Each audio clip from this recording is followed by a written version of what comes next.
Queridos hermanos, buenos días, bienvenidos a este 24º domingo del tiempo ordinario, una liturgia de la palabra muy interesante, muy bonita, motivadora, pero también con su llamado de atención para nosotros, porque a veces nuestros criterios no son los criterios de Dios, nuestros pensamientos son distintos a los de Dios muchas veces. Nuestra voluntad a veces dista mucho de ser la voluntad de Dios. Pidamos al Espíritu Santo que nos ilumine, que nos llene con su gracia, que nos dé discernimiento y sabiduría para que podamos acoger esta palabra y ponerla en práctica. Amén. En la primera lectura nos vamos a encontrar con el capítulo 50 de Isaías, uno de los cánticos del siervo de Yahvé. El Señor me ha hecho oír sus palabras y yo no he opuesto resistencia ni me he echado para atrás.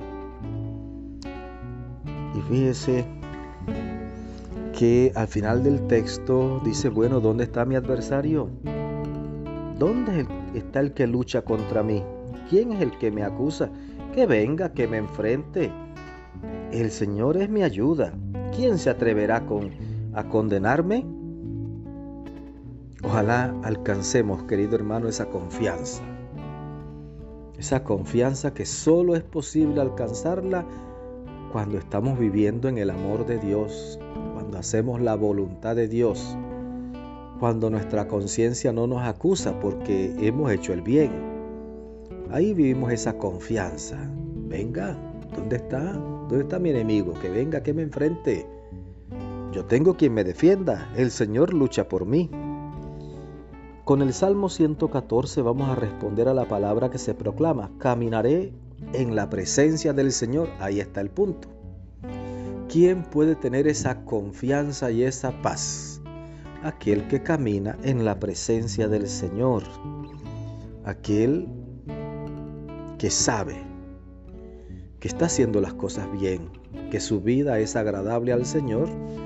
Sabe que cuando ora, el Señor le escucha. La segunda lectura está tomada de la carta del apóstol Santiago. Y Santiago aquí nos presenta un tema muy interesante, la fe sin obras. Una fe sin obras, una fe con obras. ¿Qué es verdadero? ¿Una fe sin obras es verdadera fe? Y termina diciendo, muéstrame tu fe sin obras y yo por mis obras te demuestro mi fe. ¿De qué te valen las buenas intenciones y los buenos deseos si no haces el bien? Y en el Evangelio nos encontramos con Marcos 8 del 27 al 35. Veamos. En aquel tiempo Jesús y sus discípulos se dirigieron a los poblados de Cesarea de Filipo. Por el camino les hizo esta pregunta: ¿quién dice la gente que soy yo? Ellos le contestaron: algunos dicen que eres Juan el Bautista, otros que Elías y otros que alguno de los profetas. Entonces él les preguntó: ¿y ustedes quién dicen que soy yo? Pedro le respondió: tú eres el Mesías. Y él les ordenó que no se lo dijeran a nadie. Luego se puso a explicarles que era necesario que el Hijo del Hombre padeciera mucho, que fuera rechazado por los ancianos, los sumos sacerdotes y los escribas, que fuera entregado a la muerte y resucitara al tercer día. Todo esto lo dijo con entera claridad. Entonces Pedro se lo llevó aparte y trataba de disuadirlo. Jesús se volvió y mirando a sus discípulos reprendió a Pedro con estas palabras: apártate de mí, Satanás, porque tú no juzgas según Dios, sino según los hombres. Después llamó a la multitud y a sus discípulos y les dijo: el que quiera venir conmigo, que renuncie a sí mismo, que cargue con su cruz y que me siga. Pues el que quiera salvar su vida la perderá, pero el que pierda su vida por mí y por el Evangelio la salvará. Palabra del Señor. Gloria a ti, Señor Jesús. Pues, queridos hermanos, un texto que hemos escuchado tantas veces, ¿no? ¿quién dice la gente que soy yo? Pero a Jesús no le interesa mucho lo que digan los demás. Te pregunta a ti, ¿quién soy yo para ti? ¿Quién es Jesús para ti? Me lo pregunta a mí. ¿Quién es Jesús para mí? ¿Quién es Jesús en mi vida? ¿Quién es Jesús en tu vida? ¿Qué lugar tiene Jesús en tu corazón? Pedro dijo, tú eres el Mesías, el Hijo de Dios. Y efectivamente es el Mesías, el Hijo de Dios. Es el Dios con nosotros. Eso es cierto. Pero los apóstoles han visto a Jesús sanar enfermos, resucitar muertos, expulsar demonios. Lo han escuchado predicar con esa autoridad que solo Jesús podía tener. Están viendo cómo las multitudes lo siguen.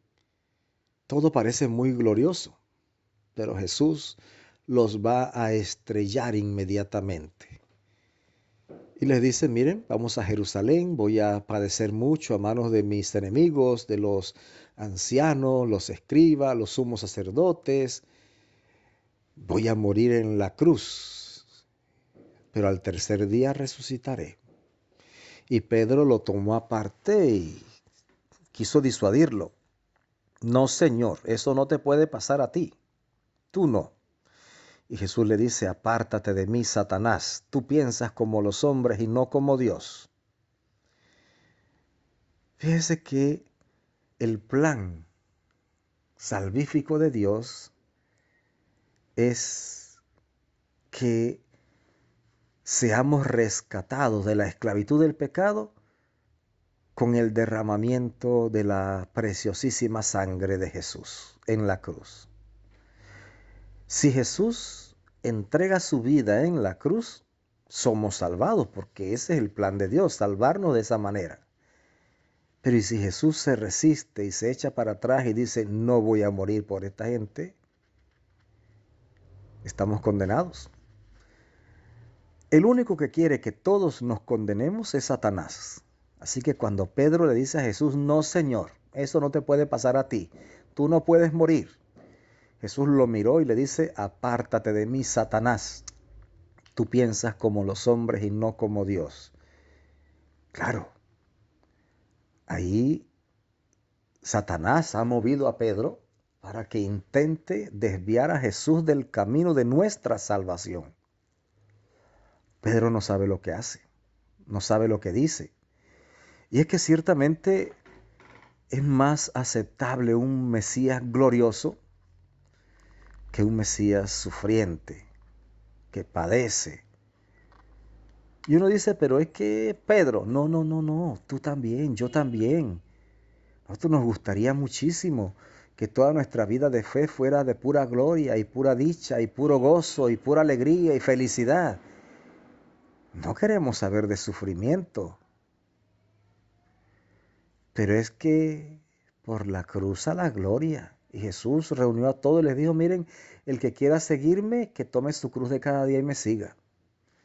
El que quiera salvar su vida la perderá, pero el que por mí, por el evangelio, pierda su vida la ganará. Es distinto. Los criterios de Dios son distintos a nuestros criterios. Los planes de Dios son distintos a nuestros planes. Entonces, querido hermano, una tarea que tú y yo tenemos es buscar siempre la voluntad de Dios. Buscar la voluntad de Dios. Porque nuestra voluntad muchas veces se opone a la voluntad de Dios. Creceremos como hijos de Dios en la medida en que, conociendo la voluntad de Dios, la asumamos como nuestra. Que el Señor te bendiga abundantemente, que la Virgen Santísima te acompañe, que tengas un maravilloso domingo.